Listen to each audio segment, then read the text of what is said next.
Business की overall working efficiency को calculate करने के लिए हम एफिशिएंसी रेशियो या जिसको हम एक्टिविटी रेशियो या जिसको हम टर्नओवर रेशियो कह सकते हैं उसको कैलकुलेट करते हैं। First number total asset turnover ratio, simple है, sales divided by total assets. Total assets का मतलब fixed assets plus current assets दोनों मिलके total assets. Fixed asset turnover ratio का formula sales divided by fixed assets. Working capital turnover ratio का मतलब sales divided by working capital.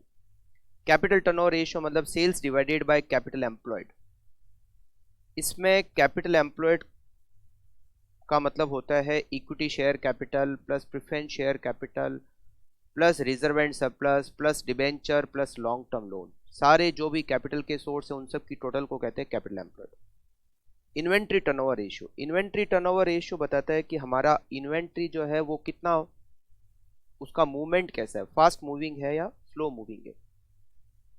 Inventory के movement को show करने के लिए हम इन्वेंट्री टर्नओवर रेशियो कैलकुलेट करते हैं। फॉर्मूला होता है cost of goods sold divided by average stock of finish goods.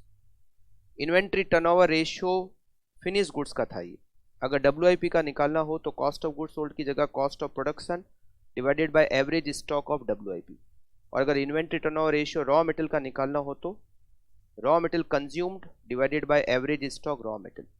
Generally inventory turnover ratio अगर क्वेश्चन में दिया हुआ होता है तो इसका मतलब है कि वो inventory turnover ratio finish goods का है। WIP और रॉ मटेरियल के बारे में स्पेसिफिकली दे रखा हो तो उसका इन्वेंट्री टर्नओवर रेशियो होता है, otherwise inventory turnover ratio of finish goods. Debtor turnover ratio, debtor turnover ratio का मतलब है कि हम डेटर को क्रेडिट सेल करते हैं, फिर वो पेमेंट करता है, फिर हम क्रेडिट सेल्स करते हैं, पेमेंट करता है।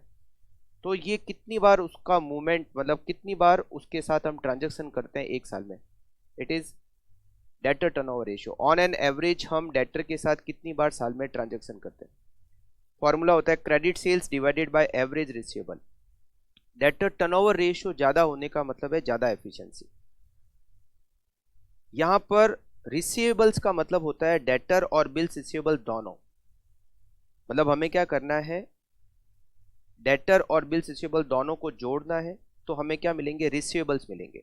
और एवरेज रिसीवेबल कैसे मिलेंगे, opening receivables plus closing receivables divided by 2, तो हमें एवरेज रिसीवेबल्स मिलेंगे। ठीक है, अगर क्वेश्चन में बिल्स रिसीवेबल के बारे में कोई डिटेल नहीं है तो फिर हम डेटर को ही रिसीवेबल्स मान लेते हैं केवल।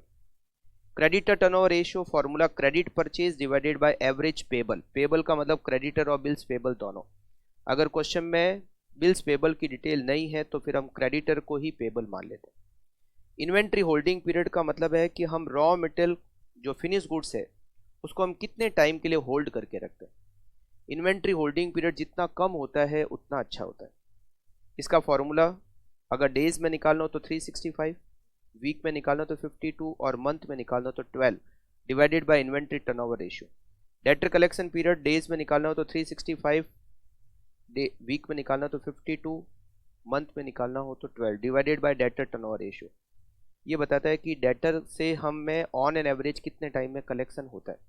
Creditor payment period on an average कितने टाइम में हम पेमेंट करते हैं क्रेडिटर को, 365 और 52 और 12 divided by creditor turnover ratio.